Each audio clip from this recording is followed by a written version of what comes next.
ওনার সাথে যে বিয়ে হয়েছে, তারপরে আমি বুঝতেছি না যে উনি আমার স্বামী। বলছে মামা এইটা এটা এটা আমার বিয়ের তো উনি বলতেছে কি, মামা বললো না, তুমি আমাকে তুমি করে বলো, আমি তোমার হাজবেন্ড। আমাকে মায়েরা কোনো ধরনের ঘুমের ওষুধ খাওয়ায়া আমাকে বস্তায় ভরে বুড়িগঙ্গা নদীর এখানে ফালা দেওয়া হয়েছিল। কিন্তু আমার আল্লাহ কেন বাঁচাইছে আমি জানি না, এই জীবনের প্রতি ঘৃণা। আসসালামু আলাইকুম। আমার নাম জেসমিন। কি নাম? Jasmine. Jasmine Begum. Jasmine Begum. বয়স কত আপনার? আমার জন্ম সাল হয়েছে 97 অক্টোবরের 7 তারিখে। আচ্ছা ঠিক আছে, তাহলে আপনার বয়স আমরা বলতে পারি সবকিছু মিলিয়ে 23 বছর, 23 থেকে 24 বছর বয়স। কোন জেলায় জন্মগ্রহণ করেছেন? আমি জন্ম ঢাকাতে, কিন্তু আমার বাবা মার বাড়ি হয়েছে খুলনা। আপনার গল্পটা আমি জানি এবং অনেকখানি সেন্সিটিভ একটা গল্প। তারপরেও আপনি আজকে এইরকম সোশ্যাল মিডিয়াতে আপনার ফেস দেখিয়ে লোক সম্মুখে আজকের এই গল্পটা বলতে আপনি রাজি হয়েছেন। রাজি হয়েছেন কি? হ্যাঁ, আমি রাজি হয়েছি। এবং আপনার সাথে আমাদের এই গল্প নিয়ে প্রায় 1 বছরের মতো কথা, 1 বছরেরও বেশি। 1 বছর ধরে আপনি এখানে আসছিলেন, আপনাকে আমরা বিভিন্নভাবে বুঝিয়েছি, শেষ পর্যন্ত আপনি সমস্ত কিছু জেনে শুনে আজকে এই গল্পটা এখানে লোক সম্মুখে বলতে এসেছেন। তো ঠিক আছে, আপনি শুরু করুন যেখান থেকে বলতে চান, ছোটবেলা থেকে যেখান থেকে মনে পড়ে। আমি আসলে 1 বছরের বেশি ঘুরতেছি এই কারণেই, কারণ আমি নিরুপায় হয়ে এখানে আসছি। আর আমার গল্পটা যদি বলতে হয় তাহলে আমার পিছন থেকেই যেতে হবে, আমার কাছ থেকে আসতে হবে। ছোটবেলা থেকে আসেন? হ্যাঁ। আমি খুব মধ্য ফ্যামিলির একটা গরিব ঘরের মেয়ে। বাবা মাও খুব অসহায়। আমার বাবা খুব ছোটখাটো একটা চাকরি করে, একটা হোটেলে কাজ করে। আমরা ভাই বোন 5 জন। ছোটবেলা থেকে আমরা অভাব জিনিসটাকে ভোগ করে আসছি। একদম মা বাবার ঘরে যখন থেকে একটু ধরে বুঝ হয়েছে তখন থেকে আমরা কষ্ট কি জিনিসটা পাই আসছি। আর আমাদের একটা কষ্ট ছিল সবচেয়ে বেশি বড়, যেটা আমার বাবা হঠাৎ করে সবসময় নিখোঁজ হয়ে যেত ছোটবেলা থেকেই। আমরা যতটুকু মনে পড়ে, আমার ছোট ভাইটা যখন একদম কোলে, খুব ছোট কোলে কয়েক মাস হয়েছে, তখনের কথাটা আমার মোটামুটি ভালোই মনে আছে। এর আগে থেকেই নাকি আম্মুর সাথে আব্বু এরকম করতো। আম্মুর যখন বিয়ের 7 দিন বিয়ের বয়স, তখন থেকে আব্বু এরকম নিখোঁজ হয়ে যেত। এটা নাকি আব্বুর একটা রোগ ধরতে গেলে ছিল, একটা অভ্যাস। হঠাৎ করে নিখোঁজ হয়ে যেত ছোট থাকতে, আম্মুর বিয়ের 7 দিন থেকে। কারণ তখনও যে আম্মু চলে যাবে, কারণ আম্মুর তো ঘরে সৎ মা ছিল, তার বাবা বাবা যা মা বলতো তাই করতো। তো এই কারণে আম্মু আর কখনো আলাদা হওয়ার চিন্তা ভাবনা করে না, যে তার তো কোনো মা নেই, সে কার কাছে যাবে। তো আমার মা বাধ্য হয়ে সেইখানেই সংসার করছে আমার বাবার সাথে। তো এইভাবে করতে হতে আমরা 5 ভাই বোন হয়েছি। তো আমার যতটুকু মনে পড়ে, আমার ছোট ভাইটা যখন কোলে ছিল তখন আব্বু একদম নিখোঁজ হয়ে গেছে। আব্বুর আর কোনো খোঁজ খবর ছিল না। 3 বছর আমরা আব্বুকে, 3.5 বছর কোনো কাছেই পাইনি। বাবা কি জিনিস বা বাবা কি বেঁচে আছে কিনা সেটাও আমরা জানতাম না। আমার ভাইয়া আমার বড় ভাই আমাদের বাবার মতো, তার ঋণ কখনো আমরা শোধ করতে পারবো না, এবং আমার মার ঋণও কখনো শোধ করতে পারবো না। 3.5 বছর পরে আব্বুকে খুঁজে পাই, আব্বু আসে। আচ্ছা, 3.5 বছর পরে? 3.5 বছর পরে আসার পরে তাকে আমরা পাই মিরপুরে। আমার বাবাকে খুঁজে পাওয়া যায় মিরপুরে 1 নম্বরে। আমার ভাইয়া তাকে খুঁজে পায়।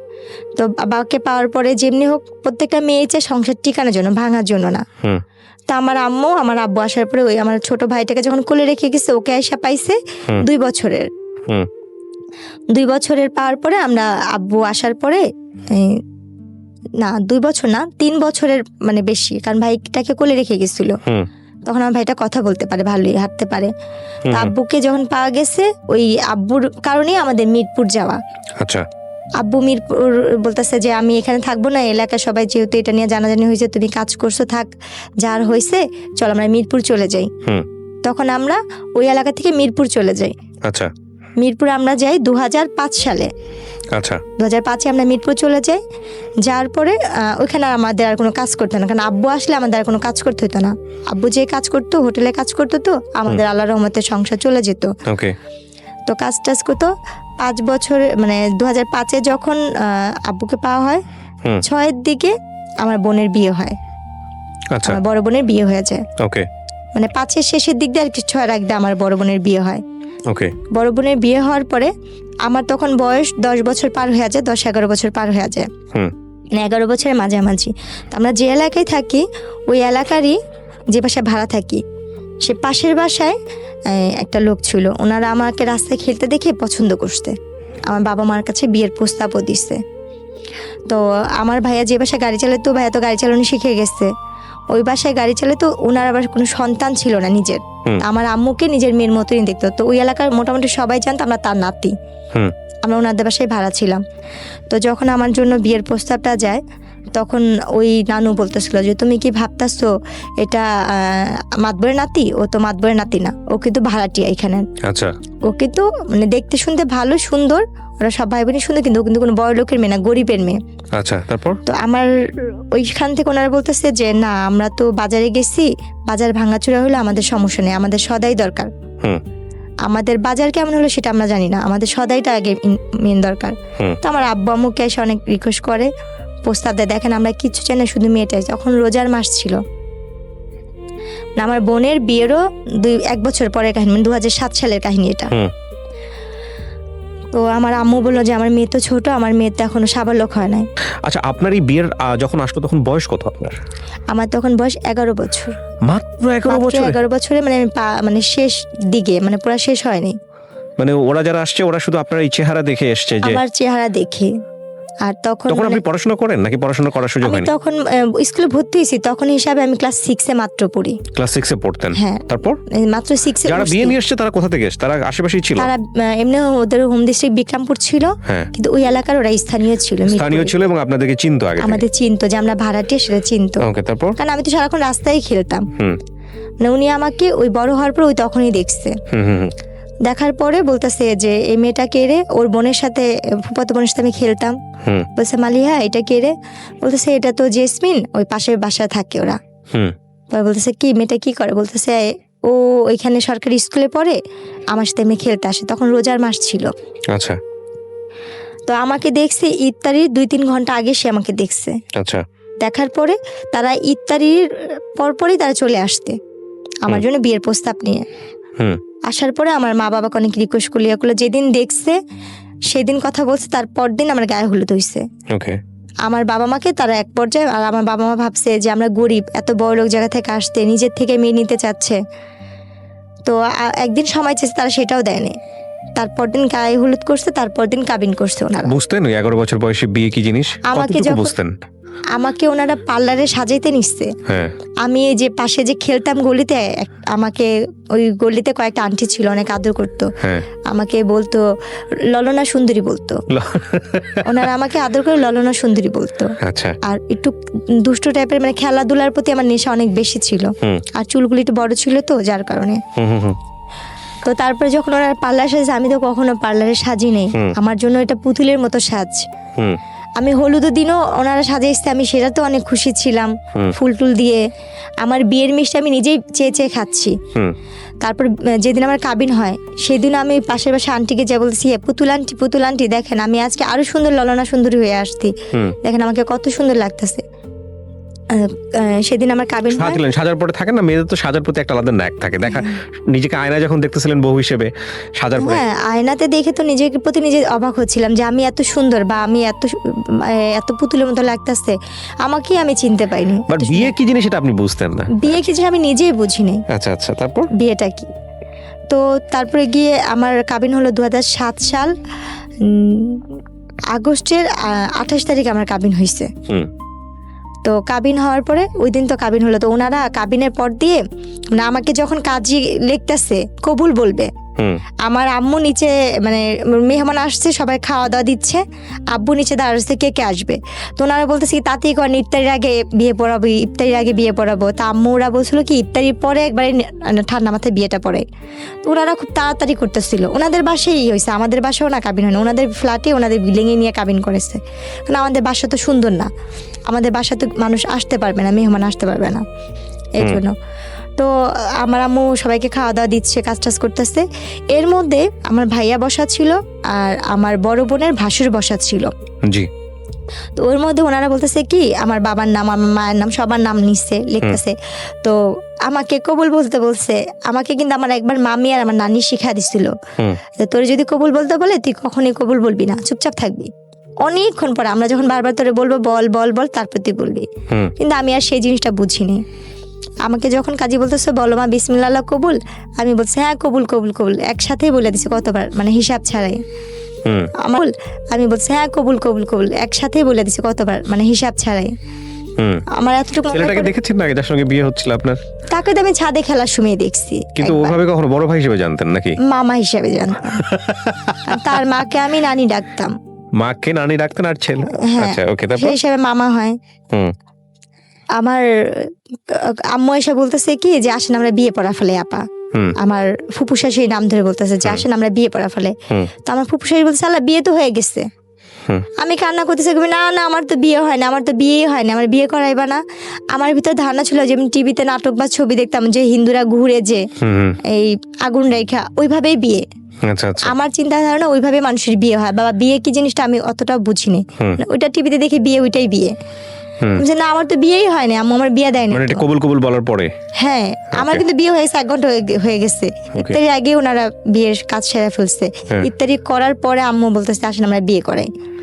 পরে আমার যে ফুপুসের উনি বলতেছে বিয়ে তো হয়ে গেছে। আপনার মাও জানে না এটা? আপনার বাবা ছিল? আব্বু তো নিচে, আমার ভাইয়ার কাছ থেকে নাম ঠিকানা নিয়ে ইয়ে করে ভাইয়া সাইন দিছে, আমার বড় বোনের রেজিস্ট্রি বলে কবুল বলানোর যে বিষয়টা। আচ্ছা হ্যাঁ ওইটা করা ফেলছে। কবুল টবুল সব বলা শেষ, আমি এমনকি সিগনেচারও করছি, আমার নামটাও লিখছি। পরে ওনারা বলতেছে কি এই যে ছবি তুলছি দেখো দেখো ক্যামেরা দিয়ে ছবি তুলছি, ওনারা বলতেছে। তো আমার যার সাথে বিয়ে হয়েছে তার একটা ফোন ছিল, কলমালা ফোন, টাচ ফোন বড়। তো ওই ফোনে উনি ভিডিও করছে, ছবিগুলো দেখাইতেছে। আমি তাকা হাসতেছি, কিন্তু উনি যে আমার স্বামী বা উনি যে কি, আমি তখনও তাকে মামা আমাকে ডাকতেছি। ওনার সাথে যে বিয়ে হয়েছে তারপরে আমি বুঝতেছি না যে উনি আমার স্বামী। বলছে মামা এইটা এইটা এটা আমার বিয়ের ইয়া।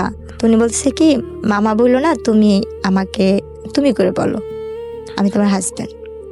এরপরে গিয়ে ওনারা আর কি আমাকে বলতেছে আমার আম্মাকে, আম্মু বলতেছে তাহলে আমরা ওরে নিয়ে যাই। বলছে না দেখেন যেহেতু কাবিন হয়েছে ছেলে মেয়ে তো একসাথেই থাকুক। আম্মু বলছে না আপনারা তো বলছিলেন যে মেয়ে সাবলোক না হওয়া পর্যন্ত আপনারা ছেলে মেয়েকে এক জায়গায় করবেন না। বলছে ও তাকে মামা ডাকতো, ওর তো একটু ফ্রি হওয়ার দরকার আছে, একটু থাকুক, কথা টথা বলুক, রাত্রে আমাদের সাথেই থাকুক, তারপরে আমি তারপর দিন নিয়ে দিয়ে আসবো নি। পরে আম্মু আব্বু মানে চুপচাপ থেকে পরে আমার নানি বলতেছে কি যে না ঠিকই আছে, রেখেই যা। কারণ থাকার দরকার আছে, বোঝার দরকার আছে যে ও এখন আরেক বাড়ির বউ, এই কাজটা। তো আমার শ্বশুর বাড়িটা ছিল রাস্তার এই পারে ছিল আমার শ্বশুর বাড়ি, 1 গলির পরে আর কি আমাদের বাসা। মানে আবার চাইলে ভিতর দিয়ে আরেকটা গুলি আসতে যাওয়া যেত, বলা যায় এই পারের ওই পার। এরপরে গিয়ে রাতে যে কাহিনীটা, ওনারা অনেক সুন্দর করে ফুল টুল দিয়ে ঘর সাজাইছে, রুম সাজাইছে, আমাকে নিচ্ছে। আমি নিজের ঘরে নিজে ফুল টুল নিয়ে টেটুটে নিয়ে খেলতেছি। আমি নিজেই ওইটা যে আমার ঘর, আমি ওনাকে সবসময় দেখে ভয় পেতাম। ওনাকে যখন ওই রুমে দেখছি না আমি ভয় চুপচাপ হয়ে গেছি। উনি না গুন্ডা, ওনাকে না সবাই ভয় পায়, এলাকার সবাই ওনাকে নাম ধরে যেটা বলে। উনি এই ঘরে কেন, উনি কি আমার সত্যি তেল স্বামী? উনি তখন বলল উনি আমার হাজবেন্ড। ওই জিনিসটা আমার ভিতরে ভয় কাজ করছে। তো তখন থেকে তার ভিতর থেকে আমার একটা দূরত্ব, সে যে আমার স্বামী সেটা আমি কখনোই মানতে পারতাম না, ভয় পাইতাম। তারপরে ওই দিন ওই ঘরে আমাকে কোনোভাবেই দিতে পারেনি। যতবারই দেয় হয় খাটের নিচে পলাই, এই রুমে ঢোকাচ্ছি, ওই পাশ দিয়ে বারিন্দাতে বের হয়ে যাচ্ছি। আমার সারাটা রাত এভাবেই গেছে। মানে কোনোভাবে আমি কান্নাকাটি করতেছি, চিগলাইতে আসছি। পরে আমার যে ফুপু শাশি ছিল উনি বলতেছে ঠিক আছে থাক, ও আমার সাথে ঘুমাক, আমি পরে তোকে ইয়ে করে দিবনি। তো রাতে তো খাওয়া দাওয়া করলাম ওনাদের সাথে সবাই একসাথে। খাওয়াটার পরে ছবি তুললো, আমাকে জোর করে উনি নিয়ে নেওয়া ছবি তুললো, আমার হাজবেন্ডের সাথে ছবি তুললো। পরে এক পর্যায়ে যেহেতু কেউ নাই আমার বাবা মা এখানে, আর যেহেতু আমার বিয়ে হয়ে গেছে এটা আমাকে বুঝতেই হচ্ছে, শ্বশুর বাড়িতে চলে গেছেন। হ্যাঁ তখন ছবি তুললো, ছবি তুলছি, ওনাদের সাথে আসছি, কিন্তু ওনার সাথে আমি ওরকম ভাবে কথা বলছি না। উনি আমার শরীরে হাত রেখে ছবি তুলছে, আমি তারপর ভয় পাচ্ছি, শুধু ভয়ে ওখানে ছবি তোলা। এরপরে গিয়ে সকাল মানে রাতে যখন আমার ফুপুর সাথে শাশুর সাথে ঘুমাইলাম, মাঝরাতে তখন 4টা বা 3:30 বাজে, হঠাৎ করে ঘুম ভাঙছে, দেখি যে না উনি ওই রুমে আমাদের সাথে একসাথে শুয়ে আসছে। তো যাক, তখন ওই মুহূর্তে তখন দিয়ে ওইটা বসে বসে কান্না করতেছি যে আমি মনে আর বাবা মার কাছে যেতে পারবো না। এত বড় লোক বাড়ি, এত সুন্দর ঘর বাড়ি, কিন্তু কোনোটাই আমার ভালো লাগতেছে না, আমার নিজের মতো মনে হচ্ছে না। যতটা আমার ভাঙা ঘর বা খুব ছোট বাচ্চা যেসব অনুভূতিগুলো আসে, রাইট, হ্যাঁ আমার ফ্যামিলিটাই আমার কাছে বেস্ট। তো আমি ভাবতেছি কখন সকাল হবে, কখন আমি বাসায় যাব, কারণ আমি এই বাসা তো চিনি আর আমাদের বাসাও চিনি। ওকে এভাবে করতে যখন সকালে ফজরের আজান দিল আমি বসে রয়েছি। একবার লুকায়, ওনারা সবাই ঘুমে, কেউ জানেই না। আমি দৌড় দিয়ে যা দেখে আসছি, ওনার বাসা ছিল 3 তলা, তো ওনার 3 তলা থাকতো। দৌড়া যা দেখছি কেচি গেট খুলছে কিনা, দেখছি না কেচি গেট খুলে নেয় অত ভোরে। আবার দৌড়া চলে আসছি, এসে খাটের নিচে লুকায় আসছি, বসে আসছি। এরপরে যখন সকালবেলা 6টা বাজে, আমি তখন ওই মুহূর্তে বাসা থেকে চলে আমাদের বাসায় চলে যাই। গেট টেট খুলে আমি আমাদের বাসায় চলে গেছি। আমি আমাদের বাসায় যাই ঘুমা। আম্মু বলতেছে তুমি এত সকালে, আমি ওনারা আমার পাঠা দিচ্ছে, ওনারা বলছে তুমি বাসা যাও। আমি এই জন্য বাসায় এসে পড়ছি। আম্মু ভাবছে যে ওরা যখন সত্যি বলছে, তো আমি বাসা যে ঘুমায় রয়েছি। এদিক দিয়ে ওনারা খুঁজতে আসছে বাসায়। আর আমাদের তো ফোন নেই যে আমাদের বাসায় ফোন দিবে, মোবাইল টোবাইল কিছুই নেই যে ফোন দিবে। তো ওনারা খুঁজতেছে অনেকক্ষণ পর ওনাদের বাসায় কাজের মেয়েকে পাঠাইছে। পাঠায় যায় বলতে জেসমিন কি বাসায় গেছে, বলে হ্যাঁ ও তো কোন সকালে এসে ঘুমা রয়েছে, আপনার ওরা নাকি পাঠা দিচ্ছে ওর ফুপু শাশুড়ি। দেখছেন আরে সবাই ম্যাডামরা খুঁজতেছে, ওরা কেউ পাইতেছে না। ওরা আম্মু মারে বকা দিল, 2টা থাপ্পড় দিল যে তুমি এখন বড় হয়েছো, তোমার বিয়ে হয়েছে, তুমি তো যখন তখন জেলে আসতে পারবে না, আসলে কে তোমাকে নিয়ে ওনারা সংসার করবে, তুমি তো মেয়ে মানুষ, তোমার কপাল দোষে এখানে বিয়ে হয়েছে, ভালো জায়গায় বিয়ে হয়েছে। আম্মু বোঝাইলো, আম্মুর মতো করে আম্মু বুঝাইলো যে এখন ওইটাই তোমার আসল বাড়ি, ওখানে সুখ হোক দুঃখ হোক তোমার এখানে ভাগযোগ করে থাকতে হবে, আর তোমার কপাল ভালো যে তুমি এমন ফ্যামিলির একটা বউ হইছো। এইগুলো যেটা বোঝায় আর কি, হ্যাঁ বেশি দিন তো না, তুমি কয়দিন থাকো, তোমাকে পরে উঠা দেওয়া যখন হবে তখন এই কয়দিন ওইখানে যা থাকো। পরে আবার আম্মু নিয়ে দিয়ে আসছে। ওনারা সেদিন ওনাদের বাসায় অনেক মানে পার্টির আয়োজন করছে, লোকজন আসছে, বউ দেখছে, সবাই বলতেছে না বউ অনেক সুন্দর হয়েছে, সবাই নাম ধরে ধরে বলতেছে ওর বউটা অনেক সুন্দর ভালো হয়েছে, কিন্তু অনেক ছোট, বয়স ছোট। বলছে হ্যাঁ ঠিক হয়ে যাবে। হ্যাঁ, যখন ঘুরতে গেছি আমার অলরেডি তখন বাচ্চা কনসেপ্ট করছে, যেটা আমি বুঝতে পারিনি যে আমার গর্ভে বাচ্চা। তো আমার যখন বিয়েটা হয়েছে, আমার ফুপু শাশুড়ি, আমার চাচা শ্বশুর এরা জানতো, কিন্তু এরা আবার কি করছে, আমরা গরিব বলে ছেলের মা বাবা মানে বাবা তো নেই, মা মানবে না বিধায় আমার বড় ভাসুর, আমার ফুপু শাশুড়ি, আমার চাচা শাশুড়ি আমার শাশুড়িকে জানায় নাই বিয়ের কথাটা। আমার শাশুড়ি নাকি জানতো না আমার বিয়ের কথাটা, কারণ সে তো গরিবের মেয়ে নিবে না। কিন্তু আমার যে বড় ভাসুর সে খুব ভালো ছিল, সে খুব ভালো ছিল। সে আর গিয়ে হয়েছে আমার ফুপু শাশুড়ি, আমার 2 চাচা শ্বশুর, এরা মিলে আমাকে বউ করে নিছে। যে ওর মা তো আরো 2 ছেলেকে বিয়ে করেছে, এত সুন্দর বউ পানে, টাকা পাইছে কিন্তু বউ পানে। হয় ছেলেদের থেকে বউদের বেশি বয়স্ক লাগে, না হয় বউরা কালো, কিন্তু গরিব হলো। আপনার শাশুড়ি ইনফর্ম ছিল না আপনার বিয়ের ব্যাপারে? না, আমার বিয়ে থেকে, এবং সে সেটা মানতো না বলেই সে ইনফর্ম ছিল। হ্যাঁ, কিন্তু আমরা জানতাম না যে আমার শাশুড়ি না, আমার মার সামনে অন্য একজনকে ফেস করেছে, এটা শাশুড়ি, ছেলের মা। ভয়ঙ্করতম কাজ। তো তখন আর কি, যখন আমার বাবু পেটে আসতে, আমার বাচ্চা নাকি 2-3 মাস মানে বাচ্চা পেটে, আমি তো বুঝি না একটা মেয়ে অসুস্থ হলে যে জিনিস সেটাও তো আমি বুঝতাম না। তা আমি খুব বমি করতাম, মাথা ঘুরে, তো কিছু খাইতে পারতাম না, মানে আমার কাছে খুব খারাপ লাগতো। তা আম্মু এই জিনিসটা নিয়ে খালি বলতো কি হঠাৎ করে এমন করতেছে কেন, আর শুকা যাচ্ছি, কালো হয়ে যাচ্ছি। তখন আমার আম্মু, আমার বড় বোন বলতেছে কি মা, আম্মু ওর কি বাচ্চা টাচ্চা পেটে আসলো নাকি? আম্মু বলতেছে ওর বাচ্চা পেটে আসলো তো বুঝতাম। বা আম্মু আমাকে জিজ্ঞেস তোমার কি এরকম কখনো হয়েছে? আমি কি জানি, আমি জানি না, আমি সেটা বুঝতে পারিনি। এরপরে গিয়ে আমার মা আমাকে একটা ডাক্তার দেখাতে নিয়ে গেল। ডাক্তার দেখানোর পরে ওখানে প্রস্তাব পরীক্ষা দিল, কয়েকটা পরীক্ষা দিল। এই রিপোর্টগুলো আনতে গেল আমার হাজবেন্ড, উনি আমাকে নিয়ে গেল সাথে করে। রিপোর্টগুলো আনতে যাওয়ার পরে বলতেছে ওনার তো বাচ্চা পেটে, উনি তো ওনার 3 মাস শেষ পর্যায়ে, বাচ্চা 4 মাসে পড়বে। তো এই কথা শোনার পর উনি খুব খুশি হয়। উনি খুশি হয়ে ওনাদের গ্রামের বাড়িতে আমাকে নিয়ে যায়, বিক্রমপুরে। উনি আমাকে বিক্রমপুরে নিয়ে যাবে। এই ফার্স্ট আমি আমার শ্বশুর বাড়িতে যাচ্ছি। তো আমার শ্বশুরবাড়িতে যখন যাবো তখন আমি খুব কান্নাকাটি করতেছি। এতদিন তো আমার ফুপু শাশুড়ি, চাচা শ্বশুর বাড়ি আমি জানতাম এইটাই আমার শ্বশুর বাড়ি। তো যখন সে বললো যে দেখো তোমাকে তো আমার মার কাছে কখনো নিয়ে নেই, তোমাকে চলো আজকে আমার মার কাছে নিয়ে যাবো। বলছে ওই যে আপনার ওইটা আমার ফুপু আম্মা, ওইটা আমার আরেকটা ফুপু আম্মা। এরপরে গিয়ে উনি যখন নিয়ে যাবে আমি ভয় পেতেছিলাম, যাবো না যাবো, অনেক কান্নাকাটি করতেছি। আমার ছোট বোন আর মামাতো বোনকে নিয়ে যাই, আমরা একসাথে বিক্রমপুর যাই। ভাইয়া যেদিন যাই সেদিন আমাদের যাইতে যেতে রাত, মানে আমরা বিকালবেলা রওনা হয়েছি, তো শীতের দিন ছিল, এটা 2008-এ পড়ে যায় কাহিনী। আমাদের যাইতে যাইতে দেরি হয়ে যায়। আমরা গিয়ে ওখানে গিয়ে পৌঁছাই সন্ধ্যার সময়। তো ওই অবস্থা দেখে সে আমার মামি শাশুড়ি বাসায়, আমার আরেকটা ফুপু শাশুড়ি বাসায়, যে কিনা মুক্তিযোদ্ধা ফ্যামিলি, তাদের বাসায় নিয়ে উঠায়, তাদের বাসায় রাখে। মাশাল্লাহ, তুই তো বউ অনেক সুন্দর আনছে, আমাদের সবার বউ পছন্দ, মানে সবাই আমাকে অনেক আদর করতেছে, বলছে তোর মাকে বোঝানোর দায়িত্ব হচ্ছে আমাদের, তুই হিসাবে ছেলের বউ আমরা ভালো পাইছি, হাসি খুশি মিশুক। তো ওই রাত্রটুকু ওখান থেকে সকালবেলা আমাকে নিয়ে গেলো ওনাদের গ্রামে বেড়ে। প্রথম যে এক গ্রামে রাত্রে থাকলাম, তারপর দিন সকালবেলা ওই গ্রামে গেলাম, আমার শ্বশুরবাড়ির গ্রামে। তো যাওয়ার পরে ওখানে আর কি ওনারা বউ দেখে আমার শাশুড়ি বলতেছে, খালি কি চামড়া ধলাই আনছিস, কোনো টাকা পয়সা আনিস নাই, বউর সাথে কিছু দেয় না। উনি আমার কানে হাত দিচ্ছে, গলায় হাত দিচ্ছে, হাতে হাত দিচ্ছে, হ্যাঁ স্বর্ণের কিছু নেই। তখন আমি বলতেছি কি, আল্লাহ উনাকে তো দেখছিলাম ওই নানুর বাসায়, তাহলে উনিও তো আমাদের নানি হইতো, আর উনি খুব বয়স্ক ছিল। তো উনি আমার গলায় কানে হাত দিয়ে বলতেছে, তোমার বাবা মা কিছু দেয় নাই, তোমার বাপ কি করে? আমি বলছি আমার বাবা হোটেলে কাজ করে। তো শুনে এসে আরো রাগ হয়ে গেছে। ওই মুহূর্তে ওনারা কি করলো, মা ছেলে ঝগড়া করতেছে, আমার আরেক ভাসুর, আমার আরেক দেবররা, দুই দেবর মিলে ঝগড়া করতেছে, তারা ঝগড়া করতেছিল। তারা ঝগড়া করতে করতে আমার যে বড় জাল, যে মানে যে ভাসুরের বউ যে ছিল, আমার সেই বড় ভাসুরের বউ আর আমার আরেক ভাসুরের বউ, তারা মিলে রান্না বান্না করতেছে, বউকে যেটা খাওয়ানোর মিষ্টি টিষ্টি সব বানাচ্ছে। তো তখন বাজে সকাল 10টার দিকে। তো ওই মুহূর্তে কি হয়েছে, তারা দুই ভাই মারামারি, তিন ভাই মিলে ঝগড়া কথা কাটি করতে একটা মারামারি, অনেক পর্যায়ে দেখি যে দা বুঠি নিয়ে মারামারি হচ্ছে। আমি আমার দুই বোন রুমে, কতক্ষণ পরে আমি মানে মারামারি এখন, সে তো আমার স্বামী, তার সাথে আমি যেহেতু সংসার করছি প্রায় 1 বছরের মতো সময় হয়ে আসতেছে কাছাকাছি। তো ওনার সাথে ঝগড়া লাগছে দেখে আমি একটু বাইরে এসে দরজার সামনে দাঁড়াইছি।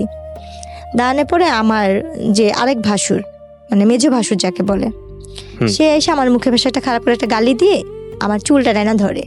আচ্ছা, এইটার আগে মার, একটা গালি দিয়ে বলতেছে এটার আগে মার। উনি আমার চুল টাইনা ধইরা উনি কি করলো, বলছে মানে অনেক বাজে ভাষায় গালাগালি করছে, ওকে আগে মার, চামড়া ধলা তো গেছে এটা সেটা করতে গছা দিচ্ছে, এভাবে বলে উনি ইয়া করলো। ভাইয়া কখনো যুদ্ধ কি জিনিস দেখি নেই, শুনছি শুধু মুক্তিযোদ্ধা নিয়ে অনেক কষ্ট, কিন্তু সেই দিনের যুদ্ধটা মনে হয় কি আমার জীবনে অনেক বড় একটা যুদ্ধ ছিল। সেই দিন ওই মুহূর্তে আমাকে মারলো, আমার দুই বোনকে মারলো, আর সে মায়ের কি ওরা ধরা মায়ের। ওহো, কে গায়ে তুললো আপনার? এটা আমার ভাসুর, আমার দেবর। আপনার জামাই ছিল না ওখানে? ওনাকেও মারছে। মিথ্যা তো কেন বলবো, উনিও খুব মানে যতটুকু সাধ্য উনি ইয়া করছে, ওনাকেও মারছে। উনি বলছে আমি যদি গরিব মেয়ে কিনে সংসার করে ভাত খেতে হবে, তোদের সমস্যা কি, আমি তোকে নিয়ে ভাত খাবো। এই নিয়ে ওনারা ভাইরা মারামারি করছে। কিন্তু আমি যে প্রথম দিন, তার আগের দিন যেই আমার ফুপু শাশুড়ি আর মামি শাশুড়ির বাসায় উঠছিলাম, তারা সেই খবরটা পেয়ে তাদের গ্রাম থেকে লোকজন নিয়ে আসছে। আইসা ওনারা আমাকে, আমার শ্বশুরবাড়ির সাথে দুই পক্ষ মারামারি লেগে ঝগড়া লেগে দা বঠি মানে কাছি টাছি নিয়ে একজন আরেকজনকে কুপাকুপি মারামারি, এই এমনকি মেয়েরাও ওনা কোমরে বাইন্ধা মারামারি করতেছে। তখন আমার ওই যে ফুপু শাশুড়ির মেয়ে আপু, ওই আপুটার নাম আমি বলতে চাচ্ছি না, আপুটা যেহেতু পলিটিক্স, ওই আপুটা আসছে। ওই আপুটা এসে উনি আমার ননদ হয় সম্পর্কে, কিন্তু বড় আমার বয়সে। ওই আপুটা আমাকে এসে ধরে, আমার বোনকে ধরে আমার দাদি শাশুড়ি ঘরে নিয়ে দরজা বন্ধ করে বলছে তোর এই ঘরতে বের হবি না। এরপরে গিয়ে ওই মারামারি হইলো। তো মারামারির শেষ পর্যায়ে যেটা দাঁড়াইলো, বলছে মা ওর বাচ্চা পেটে। তো উনি বললো কি, ঠিক আছে তুই গরিবের মেয়ে বিয়ে করছিস, এটা আমি মানতে পারতেছি, তারপর মেনে নিব, পেটে বাচ্চা যেহেতু। তোর বোর যদি মেয়ে হয় তাহলে আমি আমার ঘরে জায়গা দিব না, তুই তালাক দিবি। আর যদি তোর বোর ছেলে হয় তাহলে আমি তোর বউকে মেনে নিব। তো বললো যে ঠিক আছে দেখা যাক, যে তুমি ভাত খেয়েছো? আমি বলছি না আমি তো খাইনি, আমি আজকে সারাদিনেও খাইনি, কালকেও খাইনি। বলছি কেন? বলছি আমি এই অন্যায়গুলো করছি দেখা উনি তো আর দেয়নি। ও আমাকে ওই কথাগুলো জিজ্ঞেস করার পরে আমি এই কথাগুলো বললাম। বলার পরে ও অনেক মন খারাপ করে বলতেছে কি, জেসমিন যা করছি যাই হোক, আমার দোষের কারণে তো এই অবস্থা, আমি তোমাকে ঢাকাতে নিয়ে যাব, আমি ঢাকায় কাজ করে ভাত খাওয়াবো। ও আমাকে নিয়ে তারপর দিন ঢাকা চলে আসলো। আচ্ছা, ঢাকা চলে আসার পরে ঢাকা দুইজনে মোটামুটি ভালোই ইয়ে করতেছিলাম। ও আমাকে ওই যে বাসাটা নিয়েছে ওইখানে বাসা ভাড়া বেশি, আর ও পলিটিক্স ওইভাবে থাকতে পারতেছিলাম। তো ও বলে কি তুমি তোমাদের বাসায় থাকো, বাচ্চা হওয়ার পরে আমি তোমাকে নিয়ে আসবো নি। তারপর আমার বাবা মার কাছে এনে দিয়ে গেল। দিয়ে যাওয়ার পরে 3 দিন পরে ও বলতেছে কি, শুনে না আমার আম্মা তো বলছে আপনার মেয়ের যদি ছেলে হয় তাহলে আমাদের বাড়িতে উঠাবো, আর যদি ছেলে না হয় তাহলে আপনার মেয়েকে আমি আর নিব না, মেয়ে হলে আমি তালাকের কাগজ বাসায় পাঠা দিব। একে তো আমি বিয়ে করছি কিছুই পাই নাই, আমার অন্যান্য ভাইরা পাইছে। আর আপনার মেয়ের যদি মেয়ে, আমার 2 ভাইয়েরও মেয়ে, আপনার ঘরে মেয়ের ঘরে যদি মেয়ে হয় তাহলে আমি এই বউতে কি করব। এরপর হয়েছে গিয়া আমার বাচ্চাটা মানে মারামারিতে হইলো, আমরা যখন বাচ্চা হবে, আমার অলরেডি বাচ্চা হওয়ার সময় হয়েছে 2010-এর দিকে আমার বাচ্চা হলো এবং নর্মালি ডেলিভারি হলো বাচ্চাগুলো। বাচ্চাগুলো মানে 10-এর বাচ্চাগুলো মানে টুইন ছিল? হ্যাঁ। ও আচ্ছা। মার্চের 26 তারিখে হয়েছে। দুটোই মেয়ে? না, ছেলে। ছেলে এক মেয়ে। এক ছেলে এক মেয়ে, মাশাআল্লাহ। হ্যাঁ, তারপর? এবং নর্মালি ডেলিভারি হয়েছে আল্লাহর রহমতে। তখন ওই কথা শুনে ওনারা আসতে, ও আমার হাজবেন্ড আসতে, আমার হাজবেন্ডের বড় ভাইটি সবাই আসতে, দেখলো খুব খুশি বাচ্চাদের নিয়ে গেল, কিন্তু মেয়েটাকে ওরকম বেশি একটা আদর করে নাই। আচ্ছা। ছেলেটাকে নিয়ে সবাই খুশি ছিল। আচ্ছা আচ্ছা। তো সত্যি কথা বলতে কি, আমার না ওই মানুষটার প্রতি কখনোই ভালোবাসা কি জিনিস আসেই নেই। কারণ আপনি বুঝিনি তো, নাই বোঝার বয়স ছিল না বিষয়টা। বোঝার বয়স নেই, আর কেন জানি তাকে তো আমি ভয়ই পাই, তাকে তো কোনো ভালোবাসার মানুষ হিসেবে দেখিনি বা স্বামী হিসেবে দেখিনি। 2টা বাচ্চা হয়েছে, তাও মনে হয় হাতে গোনা কয়েকদিন স্বামীকে পাইছি। আমার ওনার প্রতি কোনো মায়া নেই, তো ওনার প্রতি আমার ভয়টাই বেশি কাজ করতো সবসময়। আল্লাহ কখন যেন এসে আমাকে মারবে, কখন যেন উনি মাতাল হয়ে আমাকে মারবে, এই চিন্তাগুলো ছিল। আর ওনার সাথে যেটা, উনি হয়তো মানসিকভাবে সাইকো টাইপেরই ছিল, যেটা মানুষ বলে। আমি আমার হাজবেন্ডের সাথে কোথাও যাচ্ছি, কেউ যদি বলতে চাই তোর বউটা তো অনেক সুন্দর, উনি তাকে কিছু না বলে সে আমাকে উড়াধুরা মারতো। আর মার কি, যে মায়েরগুলো সহ্য করার মতো না, যে মায়েরগুলি আমার আজও ঘুমাইলে চোখ বন্ধ করলে আমি চোখের সামনে ঝাপসা ঝাপসা ভাসে। হাতটা কেভাবে পিছিয়ে মারতো, মুখে কাপড় দিয়ে তার পাতালুতে মারতো। যেটা আমি বাইরে কেউ কিছু বলছে উনি আমাকে সে মারতো। কিন্তু যখন আমার বাবুগুলো বয়স আস্তে আস্তে বাড়তে থাকলো, 6-7 মাস বয়স হইতে থাকলো বাচ্চাগুলোর, তখন থেকে তার অত্যাচার আরো বেশি বেড়ে যেতেছিল। প্রতিনিয়ত তার অত্যাচার বাড়তেছিল, কারণ তার ছেলের প্রতি তার ভালোবাসা ছিল বেশি, মেয়ের প্রতি না। এভাবে প্রায় এমন করে তার প্রায় মা বাবার কাছে, আমি বেশিরভাগই বাবা মার বাড়িতে দিন কাটেছি। বড় লোক দেখা বিয়ে দিছে, কিন্তু বাবা মার বাড়িতে আমি পড়ে আসছি। বড় লোক শুধু নামেই ছিল, কাজে না। তো যখন কাজ কাম করতাম, রান্না বান্না করতাম, বাসায় বিভিন্ন টাইপের লোকজন আসতো। তার দলের লোক আসতো, তার দলের লোকের বাইরের লোক আসতো, তার ফুপুর গেস্ট আসতো। আস্তে আস্তে এক একজন আমার কথা বলতো ওদের কাছে। তো তখন ও ওই জিনিসগুলো আমাকে আমার মাথায় ঢুকে, তো তুমি এটা করো এটা করো। আমি বললাম না, আমি কেন যাব, কেন করব, ওই জিনিসগুলো নিয়ে আমাকে মারতো। আমি বলতাম কি, আপনি যদি আমাকে এই কথাগুলি বলেন আমি মানুষের কাছে বইলা দিব।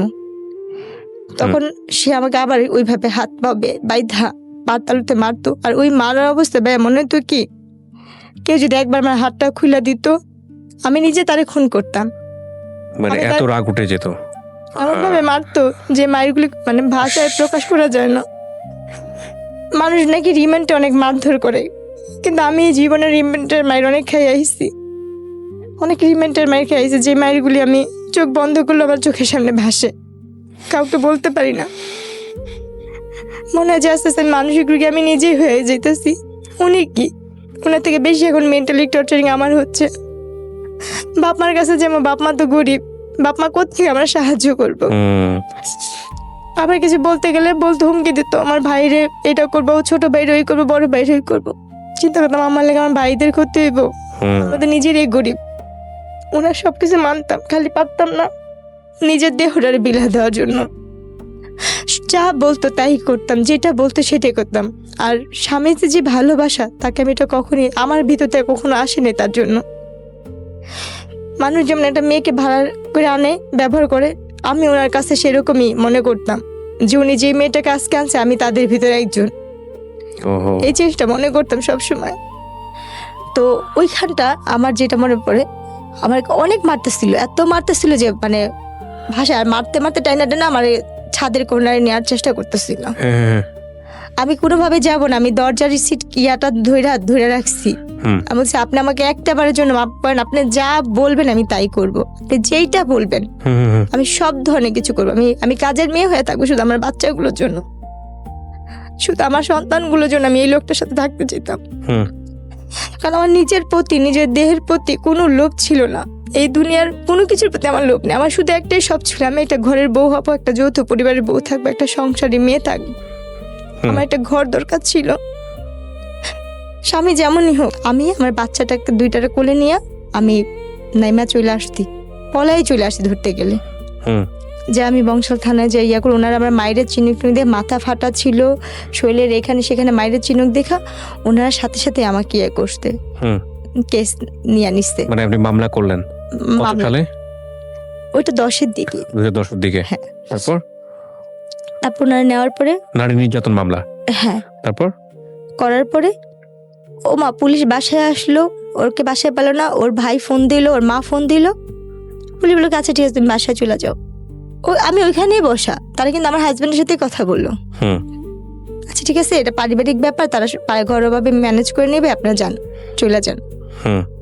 তার চাচা উকিল, অনেক বড় উকিল, তার মামারা হয়েছে অনেক বড় লোক, তার ফুপুরা, তারা নিয়ে আমার বাবা মাকে ডাকা বললো কি আপনার মেয়ের এত বড় সাহস, আমাদের ফ্যামিলি সম্পর্কে সে জানে, সেই অনেক হুমকি টমকি দিয়ে ঠিক আছে ওকে আর ঢাকা রাখবো না, ওকে গ্রামে রাখবো, গ্রামেই থাকবে। এই বইলা কোনো কেস হলো কথা আমাকে গ্রামে নিয়ে গেল। গ্রামের চেয়ারম্যান মেম্বাররা বিচার করে দেওয়ার 1-2 দিন পরে, 2 দিন আমার সাথে খুব ভালো ব্যবহার করলো, খুব ভালো ব্যবহার করলো। করার পরে 3 দিনের দিন আমার যেটা মনে পড়ে, আমার বাচ্চাদের ভাত খাওয়াচ্ছিলাম, পিছন থেকে আমার হাতটাকে ধরছে, আমি সেটা জানি না, আমার আজও মনে পড়ে না। সামনে থেকে আমার শাশুড়ি এরকম আমার গালটা চেপা ধরছে 2 হাত দিয়া, আর আমার স্বামী আমার পাও 2টা ধরে রাখছিল। আমার অতটুক দৃশ্যই আমার মনে আছে, আর কিছু মনে নেই বা মনে পড়েও না। তারপর এরপরে যখন আমি 15 দিন না 20 দিন পরে যখন আমার সেন্স ফিরছে বা আমি একটু সুস্থ হয়েছি, তখন শুনি যে আমি মেডিকেলে, হাসপাতালে। আমাকে মায়েরা কোনো ধরনের ঘুমের ওষুধ খাওয়ায়া আমাকে বস্তায় ভরে বুড়িগঙ্গা নদীর এখানে ফালা দেওয়া হয়েছিল। কিন্তু আমার আল্লাহ কেন বাঁচাইছে আমি জানি না। আমার এই জীবনের প্রতি ঘৃণা, নিজের জীবনের প্রতি শুধু ঘৃণ নেই। তখনই আল্লাহ আমার নিয়ে যেত এই দুনিয়া থেকে। যদি তখনই আল্লাহ আমাকে নিয়ে যেত, তাহলে আজকে আমি যেখানটা আসছি বা যেখানে কথা বলতে আসছি, হাজার হাজার মানুষ আমার যেখানে দেখবে আমাকে দেখতো না। এরপরে যখন আমি একটু সুস্থ হইলাম, ওই বস্তায় করে ওখান থেকে বের করছে কে, কি জানছেন? সুইপাররা নাকি, আমি যেটা শুনছি আর কি, সুইপাররা রাস্তা ঝাড়ু দেয় না, ওনারা আমাকে দেখতেছে, আমার এই মাথাটুক একটু বের হয়ে নাকি ছিল, আমার সর্বমুখ নীল হয়ে গেছিল। আচ্ছা, পিত্ত নাকি যেরকম নীল থাকে, আমার আম্মুর কাছে শুনছি ওরকম নীল টাইপের। আমি নাকি একটু একটু করে মুখটা আমার এইখানটা নাকি নড়তেছে পানির জন্য, পানির জন্য নাকি গলাটা কাঁপতেছিল। তখন নাকি ওইখানে কারণ নাকি ইয়ে করতে পানি টানি দিচ্ছে, মেডিকেলে নিচ্ছে। আমার যে ভাবির ভাই হয়েছে, তখন ছিল একজন কনস্টেবল না। কিন্তু আপনাকে মেডিকেলে নেওয়ার পরে আপনাকে চিনবে কিভাবে মানুষ? চিনবে বলতে ওই যে আপনি পরিচয় বলে দিয়েছেন যে আমার বাড়ি অমুক, তাহলে পরিচয় বলিনি। তাহলে যেইখানে আমার ফালানো হয়েছিল ওই থানার কনস্টেবলের কাজ করতো আমার ভাবির বড় ভাই, আপন বড় ভাই। উনি দেখে চিনেছে আপনাকে? উনি বলতেছে কি, আমার ভাবির নাম ধরে বলতেছে কি, তো ননদ কইরে জেসমিন কত গ্রামের বাড়িতে কত নাই। আচ্ছা, পরে বলতেছে কি তোরা একবার মেডিকেলে আসতে পারবি, সেম দেখতে ওর মতনই একটা মেয়ে। আচ্ছা আচ্ছা। আর এই কথা শোনার পরে না, তার 3-4 দিন আগে থেকে মার মন তো, আমার মা নাকি খালি বলতে করে ওর সাথে একটু কথা বলতে পারতাম, ওর সাথে একটু কথা বলতে পারতাম, একটু দেখতে পারতাম। তো যখন ভাবির কাছে কথা শুনছে না, তখন নাকি আমার আম্মু খালি এটা আমার মেয়ে, এটা আমার মেয়ে, চলো যাই চলো যাই। তখন আমার ভাইয়া, আমার আম্মু, আমার খালাতো বোন সবাই মিলে গেছে মেডিকেলে। ওকে, তারপর যাওয়ার পরে ওনারা আর কি ওখানে আমাকে দেখলো, দেখে তো আমার আম্মু ধরে নাকি কান্নাকাটি করতেছে। আমি নাকি যাকে দেখতাম তাকে দেখে ভয় পাইতাম, যাকে দেখতাম তাকে দেখে আমি ভয় পাইতাম। আমি নাকি কারোর সামনে যেতে পারতেছিলাম না, যাকে দেখতাম তাকে দেখে বলতাম ও মারতে ও মারতে। তারপরে ওই সাংবাদিকরাও নাকি গেছিল ওইখান থেকে আমাকে ঢাকা মেডিকেলের মানবাধিকারের শাখায় পাঠা দিচ্ছিল নাকি, ওসিতে। আচ্ছা, ওখানে আমার চিকিৎসা হয় এবং ওইখানে আমার এই চোখের কর্নিয়াটা নষ্ট করে দিয়েছিল। আমি 3 বছর চোখে দেখতে পারিনি, এই বাম পাশের এই চোখটার এটার জন্য এই চোখেরও সমস্যা হয়েছিল। তারপর তো ওই সময় চোখে আমার আঘাত পড়ে এবং গলার মধ্যে এই ঠানটা ইয়ে হয়ে গেছে, কথা ফ্যাস ফ্যাস করে আসতো, কথা ভালো করে বলতে পারতাম না। এরপরে যখন আমাকে বাসা নিয়ে গেল, 20 দিনের না 25 দিনের দিন বাসা নিয়ে গেল, ওর যে যারা সাংবাদিক মাধ্যমে আমার চাচা শ্বশুর এসে বলতে চাই এই কেস নিয়ে যদি করেন তাহলে আপনাদেরই সমস্যা হবে। তখন আমার বাপ মা চিন্তা করলো আমরা তো এদের সাথে কখনো পারবো না, কিছু করতে পারবো না। তা আমার বাবা মা কি করলো, না পাইরা আমরা মিরপুর থেকেই ওই এলাকা থেকে আমরা আবার চলে আসলাম। আচ্ছা, খিলগাঁওতে। আচ্ছা, এদের সাথে আপনারা কোনো কিছুতে বাড়াবাড়ি করতে যায়নি। এরপর যেটা হয়েছে, মানবাধিকার থেকে আমাদের যথেষ্ট পরিমাণে সাহস দেওয়া হয়েছে। ওখান থেকে তারা আমাকে বলছে তুমি এক চুলো নড়বা না, তোমার টাকা পয়সা কিছুই লাগবে না, আমরা আসছি, আমরা করব। মানবাধিকার থেকে আমি যথেষ্ট সাহায্য পাইছি ওখান থেকে আমার চিকিৎসা হয়েছে, আমি সুস্থ হয়েছি। মানবাধিকার ওখান থেকে আমার ট্রিটমেন্ট যতটুকু পারবা, আমার মামলা নিয়ে যতটুকু লড়ার ওনারা যথাসাধ্য চেষ্টা করতে। ওনাদের কাছ থেকে আমি কোনো কম পাইনি, ওনাদের কাছ থেকে আমি যথেষ্ট হেল্প পাইছি ওখান থেকে। আমার ভুলটা ছিল যেটা, ওরা আমার সাথে কথা বলছে ফোনে যে তুই কি চাস তোর বাচ্চাগুলো জীবন নষ্ট হোক, বা তুই কি চাস কোনো ধরনের ক্ষতি হোক, মানে আপনার হাজবেন্ডের পক্ষের লোকজন থেকে। তখন আমি বলছি কি না, আমি সংসার করতে চাই আমার বাচ্চাদের জন্য। আমার বাবা মা, আমি তো মানসিকভাবে তখন সুস্থ ছিলাম না পরিপূর্ণভাবে। আমার বাবা মা আমাকে শিকল দিয়ে আটকা রাখতো যদি আমি না যেতে পারি, আমি যদি থাকি। আমার মার সাথে আমার ভাইয়ের সাথে আমি অনেক খারাপ ব্যবহার করে আমি চলে যাই। আমি কিন্তু তখনও পরিপূর্ণভাবে সুস্থ না ভাইয়া, আমি তারপরও চলে গেছি তাদের কাছে। ওরা আমার কাছে নিয়েছে, আমি গেছি এক জায়গায় একজনের রুমেই ঢুকা দিছিল। হ্যাঁ, কিন্তু আপনি শেষ পর্যন্ত এটা সফলতা দেন নাই। বাবাটাকে আপনি ওখান থেকে বের হয়ে আসছেন। ডাইরেক্ট বাপ ধরে পা জোড়া ধরছিলাম যে ও তো আমার স্বামী, ও আপনার কাছে দিছে কেন আমি জানি না। তখন উনি একটা গালি দেয়, বলছে যে ও কি মানুষের বাচ্চা, ও তো কাফের, ও তো এমনিতে মনে হয় তোমার বাবা, তো তোমার সাথে যেহেতু এই কাজ করছে তুমি এইখানে থাইকো না, তুমি চলে যাও। ও সব ধরনের কাজ করতে পারবো, ও একজন দালাল। ওই দিন আমার জীবনের শেষ রাতই বলা যায়। এরপর আপনি ডিসিশন নেন তাকে ডিভোর্স দিয়ে দিবেন। ডিভোর্স তো তারাই নিয়ে নিচ্ছে আমার থেকে, জোর করে মায়ের ধরে করে একটা কাগজে নিচ্ছে, বলতে কি এখানে একটা সই কর, একটা কাজে লাগবে। এটা যে অনেক আগে তার ডিভোর্স নিয়েছে সেটা আমি বুঝতে পারি। কত সালের এটা ঘটনা, ডিভোর্সটা? 2010 এর ভিতরে। আপনার বাচ্চার এখন বয়স কত? বাবুদের কত 8-9 মাস। 8-9 মাসের বাচ্চা ফেলে আপনাকে বাসা থেকে বের করে দেয়। 1 বছর হয় নাই না, হবে 1 বছরে ওদের একটা জন্ম। কি মামলা তুলে নিয়েছিলেন পরে? এই মামলা পরবর্তীতে কোথায় আছে, কিভাবে আছে, আপনার খোঁজ খবর নেন নাই? আমরা তো লেখাপড়া জানি, আমরা তো ওইটাই রাখিনি, মানে ওই কাগজপত্রই রাখিনি, আর কোনো কিছুতে যাইও নি। আর আচ্ছা, উনি আমাকে কি করছে, যেখানে নিয়ে যাবে একটা গাড়িতে উঠাচ্ছে যে এক জায়গায় যাবো আজকে, ওইখানে একটা অনুষ্ঠান আছে চলো। এটা কি ডিভোর্সের আগে না ডিভোর্সের পরে? এটা ডিভোর্সটা সে আমাকে আগে নিয়ে নিছিল, আমি বুঝিনি। মানে পেপারসে সাইন করার পরের ঘটনা? হ্যাঁ। আচ্ছা, তারপর? সেদিনই আমাদের জীবনের লাস্ট ওনার সাথে দেখা এবং শেষ বিদায়। হ্যাঁ। উনি আমাকে একটা গাড়ি আসলো, গাড়ি আসলো, গাড়িতে আরো 3-4টা মেয়ে ছিল, আর কয়েকজন লোক, একটা লোক ছিল চাঁদি ছিল, তার চুল নেই, আর আরেকটা লোক ছিল অনেক মোটা করে, আর একটা লোক বয়স্ক, বাবার বয়স, আমার বাবার বয়স বৃদ্ধ। তো ওই গাড়িতে উঠা দিল, আর আমার ব্যাগের মধ্যে কিছু কাপড় সেই ভাঁজ টাজ করেছে তার ফুপু আর সে। তো আপনাকে নিয়ে যাচ্ছে কোথায় আপনি জানেন না এটা? এরকম তো সে আমাকে অনেক অনুষ্ঠানে সে বাসাও আনে, বাইরেও নিয়ে যায়, হ্যাঁ এভাবে করে নিয়ে যেত। তো সেই দিনের মতন সে আমাকে নিয়ে গেছে, আর ওইটা বলছে সে একটা ঘরোয়া একটা নাটক নাকি বানাবে সে, এইটার জন্য সে নিচ্ছে, কারণ তার ফুপুরা মিডিয়াতে একটু টুকটাক কাজ করতো তো ওই হিসাবে না। কিন্তু তো আপনি তো এর আগে একটা ভয়ঙ্কর রকমের দুর্ঘটনা আপনার লাইফে ঘটেছে, এই যে মানুষের রুমে পাঠিয়ে দেয়া, এবং সেখানে আপনি এরকম একটা ঘটনা ঘটার পরে তারপর আপনি তার কথা সাড়া দিচ্ছেন কেন? আমি তো পরিস্থিতি আমার বাচ্চাদের জন্য আমি কাজ করে টাকা আনতাম, সেটাতে আমার সংসার চলতো। একটা কথা বলি, আপনি কিছু মনে করবেন না, অন্যায় যে করে এবং অন্যায় যে সহ্য করে, আমাদের একটা প্রবাদ আছে, দুজনেই সমান অপরাধী। একবার করেছেন ঠিক আছে, 2বার করেছেন ঠিক আছে, 3বার 4বার 5বার 6বার ধরে মূর্খ বলতে আমি লেখাপড়া না করার মতো না, ঠিক আছে, কিন্তু তারপরে আপনি এতবার ব্ল্যাকমেল, মানুষ তো ভালো মন্দ বোঝে প্রাণী হিসেবে, শিক্ষার কথা বাদই দেন। ওরকম ভাবে বুঝতাম না তাকে, আপনার জামাই ধরে নিয়ে গিয়ে অন্য একটা মানুষের ঘরের মধ্যে ঢুকিয়ে দিচ্ছে জোর করে, সেখান থেকে আপনি তার হাত পায়ে ধরে বের হয়ে আসতেছেন। আমার প্রত্যেকটা মুহূর্তে তাহলে ওই মানুষটার আপনি আপনার পেপার থেকে সাইন করে নিচ্ছে, আবার ওই মানুষটা আবার আপনাকে পাঠাচ্ছে। আমি তো জানতাম না, যেটা আমার তালাক সাইন ছিল, আমি তো জানি না এটা আমার তালাকের কাগজ। কিন্তু আপনি সাইন করবেন কেন পেপারে?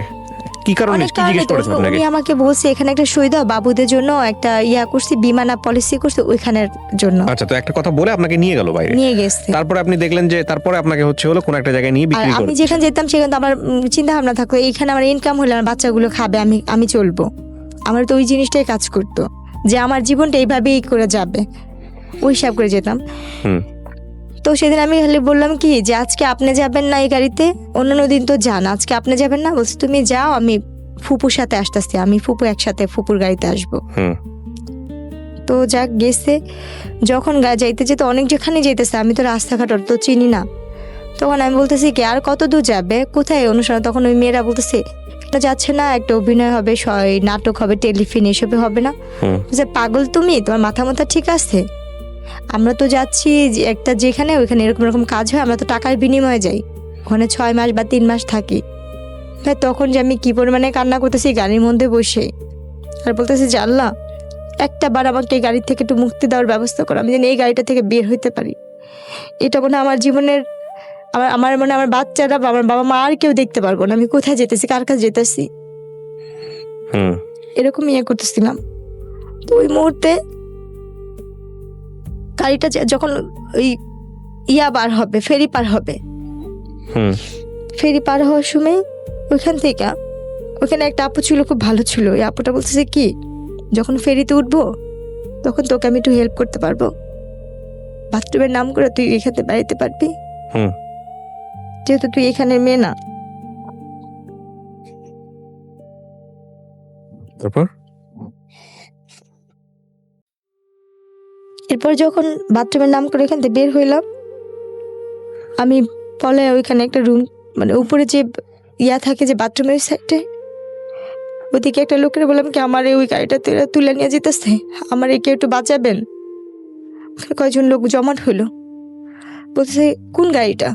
অবশ্য আমি কিছু বলবো না, কারণ আমি ভয় পাইতেছি। এদের কাছে বলে এদের তো আমি চিনি, এরাও যদি আমার দুর্বলতার সুযোগটা কাজে লাগায়। আর আপুটা বলছে কাউকে বলবি না, তুই এখান থেকে পালাইতেছিস, তুই কাউকে বুঝতে দিবি না, তাহলে এইখানে যে পশুগুলি আছে সেগুলি তোর আরো ছিঁড়া খাইবো। আর তখন ওই সময়টা থেকেই আমার ভিতরে একটা শিক্ষা তৈরি হইলো যে আমি এই দুনিয়ার কাউকে বিশ্বাস করতে পারবো না, এই দুনিয়ার কেউ কারো না। এরপরে ওইখান থেকে তখন অনেক রাত্র হয়েছে মনে হয়, তখন অনেক রাতই, ভালো মতনই রাত।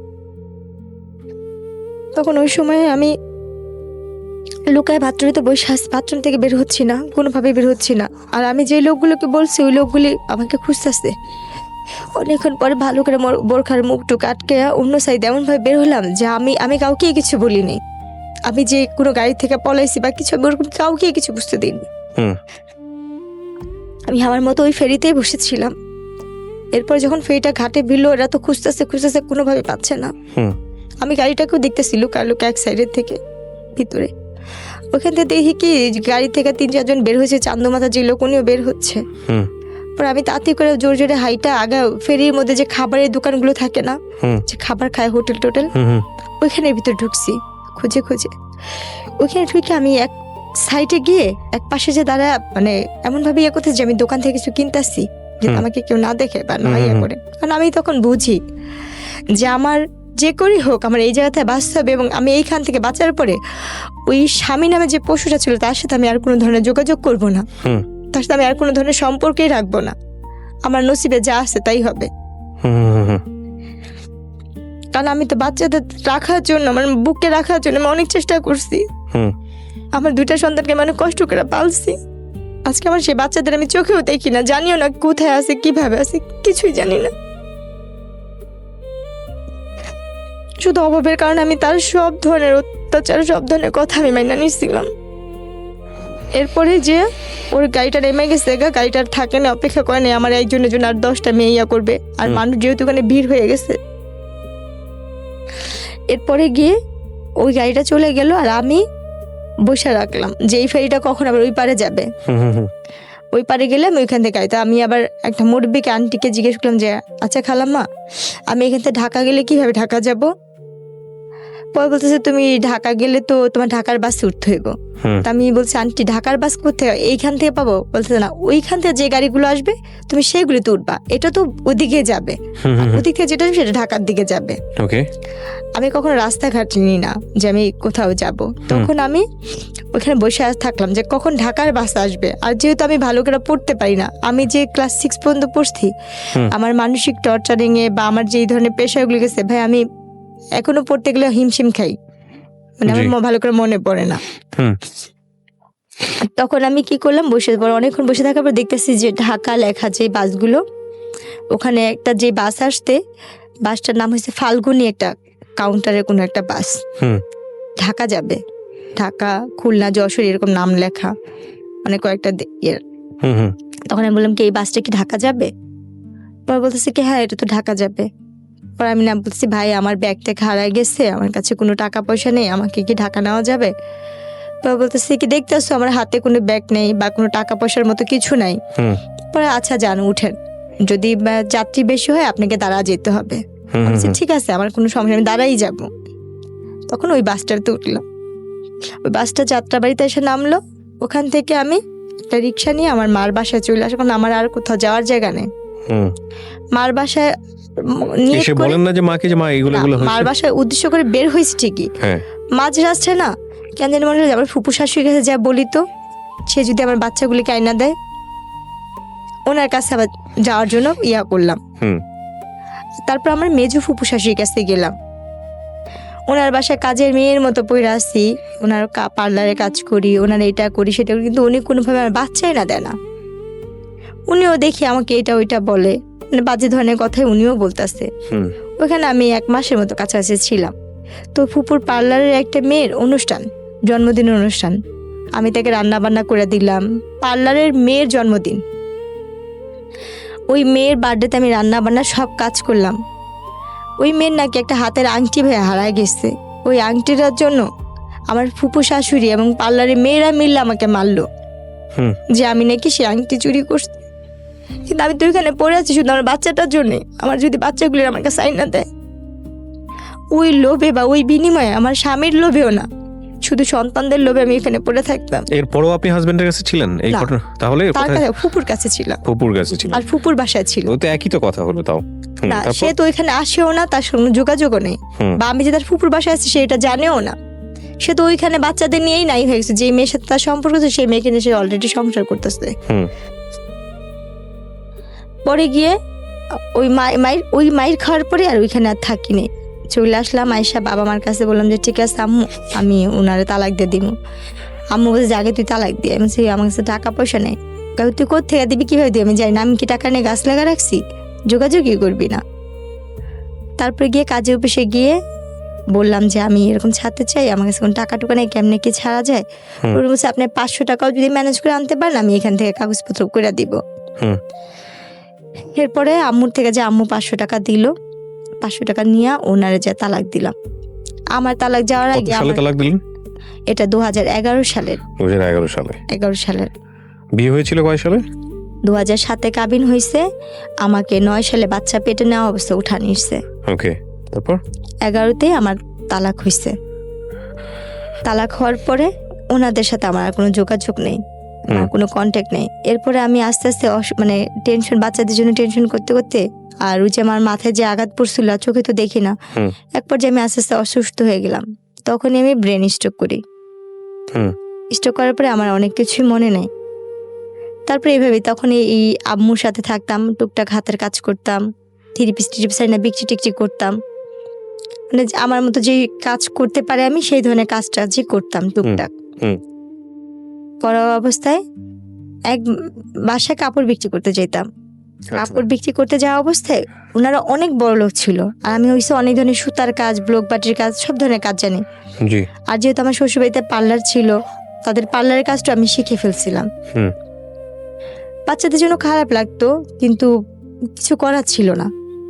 তো এক বাসায় যখন কাজ মানে কাপড় চোপড় দিতে যাই, আমার নকশি খাতা দিতে যাই আর থ্রিপিস বিক্রি করতে যাই, ওই বাসায় ওনাদের ব্যাগের সাথে আমার ব্যাগের সাথে মিল্লা যায়। তখন আমি যখন চলে আসি ওনাদের ব্যাগে টাকা ছিল আর আমার ব্যাগে ছিল কাপড় আর ছোট্ট একটা বাটন ফোন আমি চালাতাম।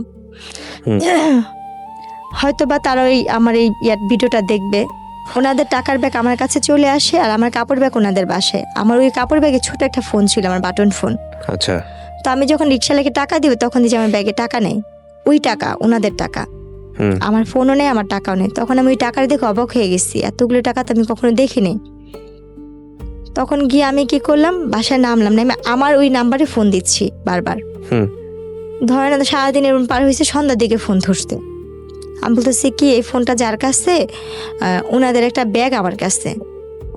বলার পরে উনি বলতেছে আমাদের ব্যাগ তোমার কাছে, তুমি কে, আর এই ফোনটাই কীভাবে? আমি বলছি আপা আপনার বাসায় যে আমি নকশি খাতা বিক্রি করতেছিলাম, আমার কাপড় দিতে গেছিলাম, তখন আমার এই ব্যাগটা গেছে, অনেকগুলো টাকাই ছিল, তারপর মোটামুটি ভালো টাকাই ছিল, সবগুলো 500 আর 1000 টাকার নোট, মানে 4-5টা বান্ডিল ছিল ওখানে। তখন উনি বলছে তোমার এই টাকার প্রতি কোনো লোভ নেই? আমি বলছি না আপা আমার এই টাকার প্রতি কোনো লোভ নেই। তখন উনি বললো কি তুমি আসো গুলশান আসতে পারবা এই ব্যাগটা নিয়ে? আমি গুলশান জীবনে যাই না, আমি চিনি না। পরে উনি বললো যে ধানমন্ডিতে আসতে পারবা? আমি তাও চিনি না, আমি কখনো যাইনি এসব জায়গায়, আমি কি করে চিনবো?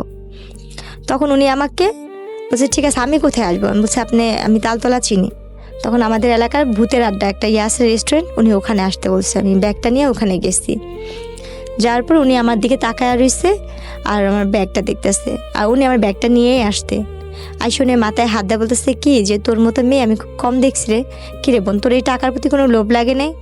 আমি কান্না করে বললাম কি যে আপা আমার জীবনের সবচেয়ে দামি সম্পত্তিতে আমি হারায় ফেলছি, আর এই টাকা দিয়ে আমি আর কি করব? আমার জীবনে যে ছেলে মেয়ে, আমার স্বামী, সংসার, সেটাই তো, এই টাকার জন্যই আমার জীবনটা আজকে এখানে। আমার বাবা মার টাকা ছিল না বলে আমি স্বামীর সংসার করতে পারিনি, যৌতুকের টাকা দিতে পারিনি, এটা আমার মূলত আমার অপরাধ ছিল। আমি গরিবের মেয়ে, আমার বাবা মা গরিব। তখন ওনার না খুব মায়া লাগছে আমার কথা শুনে, বলতেছে তুই এখান থেকে যে টাকা নিবি নিয়ে নিলে।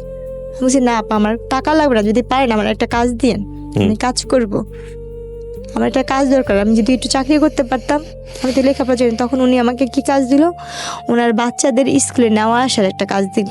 আচ্ছা। ওনার বাচ্চাদের স্কুলে নিয়ে যেতে মানতাম, কিন্তু ওনার অনেক বড় লোক ছিল।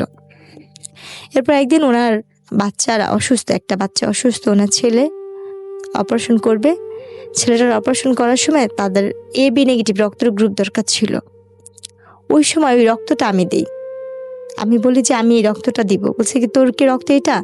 পরে আমি বললাম যে হ্যাঁ, আমার যখন আমি অসুস্থ ছিলাম তখন আমি শুনছি আমার এই রক্তের গ্রুপটা AB নেগেটিভ। আপনার AB নেগেটিভ রক্তের গ্রুপ? আসলে কি AB নেগেটিভ? হ্যাঁ। ওকে। তখন আমি বলার পর ওনার বলছে কি যে তাই? পরে উনি আবার কি করলো, শিওর হওয়ার জন্য উনি আমার রক্তটা পরীক্ষা করলো। আচ্ছা। তখন আমি অনেক মোটা একটা চশমা পরতাম, চোখে দেখতাম না, তো ওই চশমাটা ছাড়া আমি চোখেই দেখতে পারতাম না। তো উনি কি করলো, আমার রক্ত পরীক্ষা করার পর ওনার বাচ্চার সাথে মিললো, যেখানে ওনার বাচ্চার 3-4 ব্যাগ রক্ত লাগবে, সেখানে আমার 1 ব্যাগ আর 1 ব্যাগ ওনারা কিনে আনছে। এই 2 ব্যাগ দিয়ে ওনার বাচ্চাকে উনি ইয়ে করলো।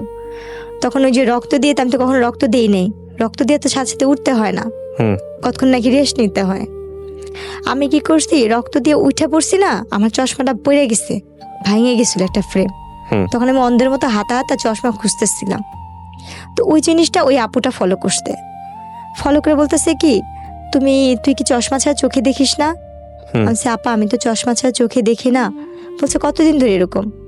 আমি প্রায় আজকে 3 বছর হয়ে আসতে। আমার এই কাহিনীটা 2014 দিকে এই কাহিনীটা। এরপরে গিয়ে আমি বলতেছি কি আপা আমি তো চশমা ছাড়া চোখে দেখি না, আজকে 3 বছর ধরে আমার চোখের অবস্থা এরকম।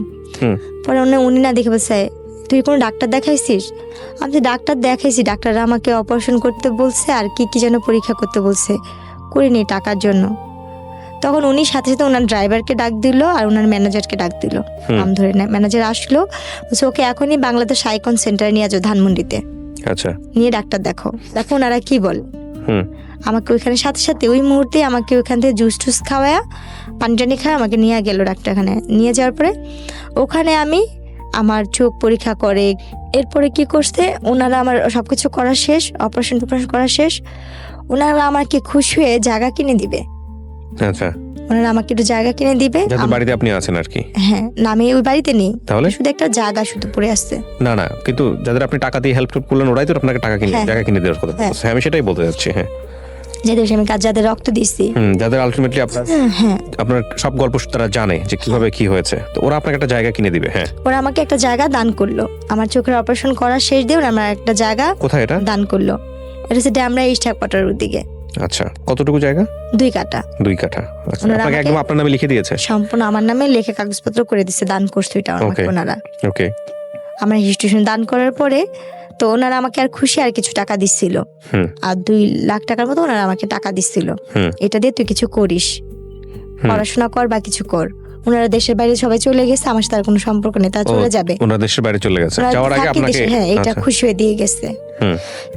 তো আমি ওই মুহূর্তে না ভাবছি কি, যেহেতু আমি লেখাপড়া যাই না, আমার 2টা বাচ্চা আছে, আমি ওই টাকাটা দিয়ে, যেহেতু আমার বাবা মাও খুব গরিব, ভাই বিয়ে করছে, ভাই ভাইয়ের মতো থাকে, যার যার মতো শেষে থাকে, আমি ওই টাকাটাকে বিদেশ যাওয়ার জন্য, তখন বিদেশে লোক নিতে আসতে বাসা বাড়ির কাজে বা কোনো ইয়াতে, বিদেশে চলে যাবো, ভবিষ্যতে টাকা পয়সা জমিয়ে এই জমিটার উপরে বাড়িটারি করবো। তখন বিদেশে গেলাম, এক দালাল ধরলাম, উনি আমার থেকে 1.5 লাখ টাকা নিল। এটা মহিলা দালাল ছিল, উনি বিদেশি লোক পাঠায়। উনি আমাকে কাজে দিল কি, হাসপাতালে ক্লিনারের কাজের কথা বলে উনি আমাকে সব কাগজপত্র করতে। আমি হাসপাতালে ক্লিনার হয়ে কাজে যাই, দুবাইতে পাঠাবে।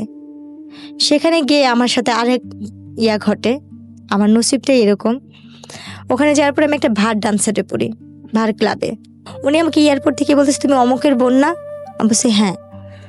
পরে বলতেছে যে তুমি আমাকে চিনো? আমি বলছি না, আপনার কথা আমার ভালো করে মনে নেই।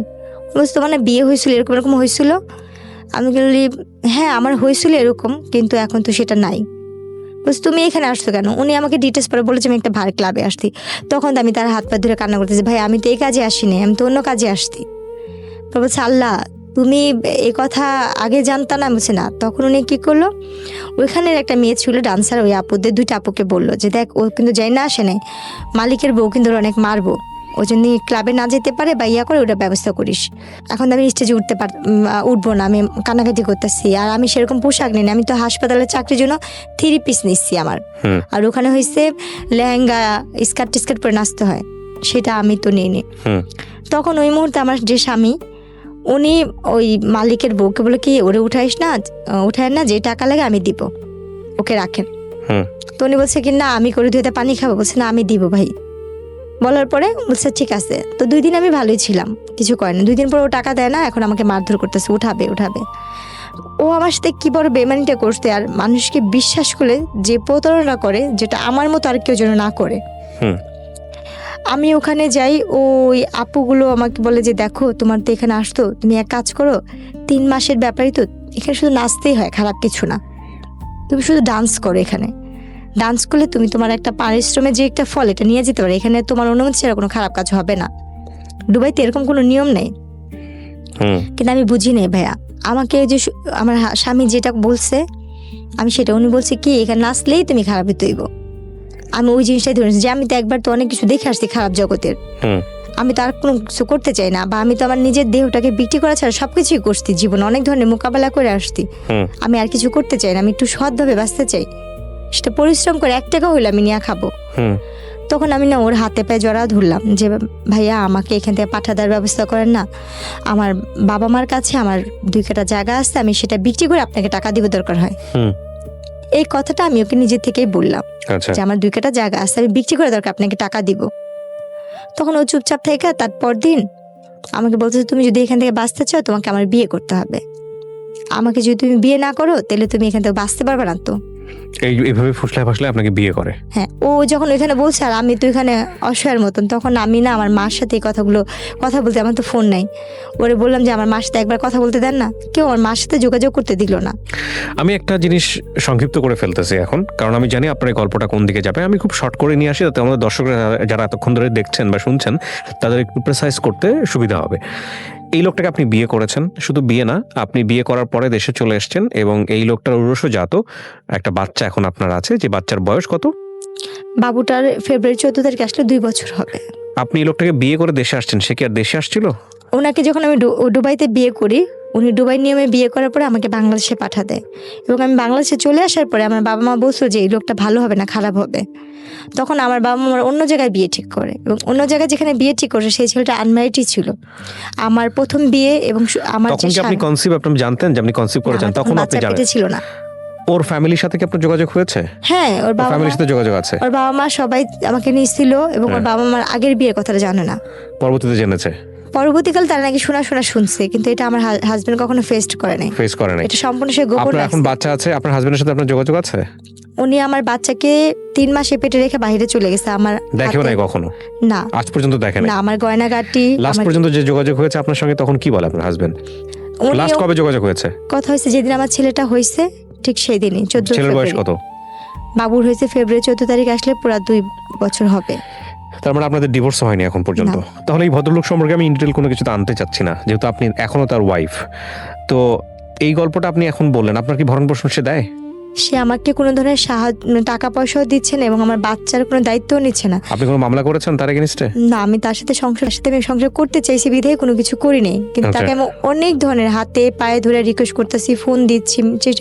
উনি ডাইরেক্ট বলে কি, তুই কি তোর বাপের কাছে ফোন দিচ্ছিস, আমি কি তোর বাপ লাগি? উনি আপনাকে চায় না, বলে দিয়েছে চায় না, ডিভোর্সও দিবে না? ডিভোর্সও দিবে না। আচ্ছা, তাইলে আপনি এখন কি অবস্থায় আছেন, কি করেন? আমার এই ছেলেটাকে আমি 3 মাসে পেটে নিয়ে আমি মানুষের বাসা, আমার বাবা মা আমাকে মাইনা নেন, আমি তো একা বিয়ে করছি, এই জন্য মেনে নেয় না। তো আপনি এখন মানুষের বাসায় কাজ করেন, 3 মাসে পেটে নিয়ে আপনার বাচ্চাটাকে নিয়ে মানুষের বাসায় থাকেন। হ্যাঁ। আজকে এই গল্পটা বললেন, আমি জানি আপনি মানুষের কাছে সাহায্য প্রার্থী এই অর্থে যে আপনার একটা ব্যবস্থা হোক, কাজের ব্যবস্থা হোক, আপনার ছেলেটার একটা ভবিষ্যৎ নিশ্চিত হোক। এই অর্থে আপনার সঙ্গে যোগাযোগ করার রাস্তা আমি ওপেন করে দিব, যে কেউ চাইলে আপনার সঙ্গে যোগাযোগ করতে পারবে।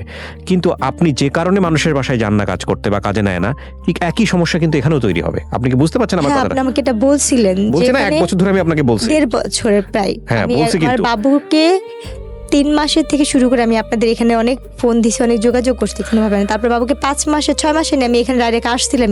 রাইট, আমি সেটাই বলতেছি যে সেই সমস্যাটা এখানেও তৈরি হবে। তারপরেও কি আপনি আপনার ফোন নাম্বার দিতে চাচ্ছেন যোগাযোগ করার জন্য? কেন দিতে চাচ্ছি ভাই, আমার দেওয়ালে পিঠ থেকে গেছে, আমার কোনোভাবে উপায় নেই। আমার বাচ্চাটাকে নিয়ে আপনারা কিন্তু জানেন আমি ফাঁসি দিতে গেছিলাম আমার ছেলেটাকে নিয়ে, অভাবের কারণে।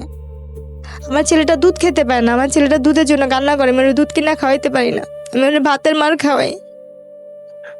প্রিয় দর্শক এবং শ্রোতা, আমি সবকিছু আপনাদের কাছে ওপেন করেছি। আমার 2টা সন্তান আমি হারাইছি, আমি এই বাচ্চাটাকে নিয়ে এই গল্পটা অনেক কিছু শেখার আছে এই গল্প থেকে, যে একজন নারীর যদি শক্ত ভিত্তি তার পায়ের নিচে না থাকে। আমি এই ধরনের গল্প আপনাদের সামনে বহুবার উপস্থাপন করেছি, বহুবার, যে শক্ত ভিত্তি যদি তার পায়ের নিচে না থাকে, অর্থনৈতিক ভিত্তি যদি শক্তি না হয়, ডিসিশন নেবার ক্ষমতা যদি তার না থাকে, তাহলে একটা নারীর জীবন কতটা বিষে ভরা হতে পারে, সামাজিকভাবে সে কতটা পশ্চাৎপদ অবস্থার মধ্যে থাকতে পারে, সেটা হচ্ছে বাস্তব উদাহরণ। আরেকটি মানবিকতার জায়গা আছে আজকের এই জীবন গল্পে।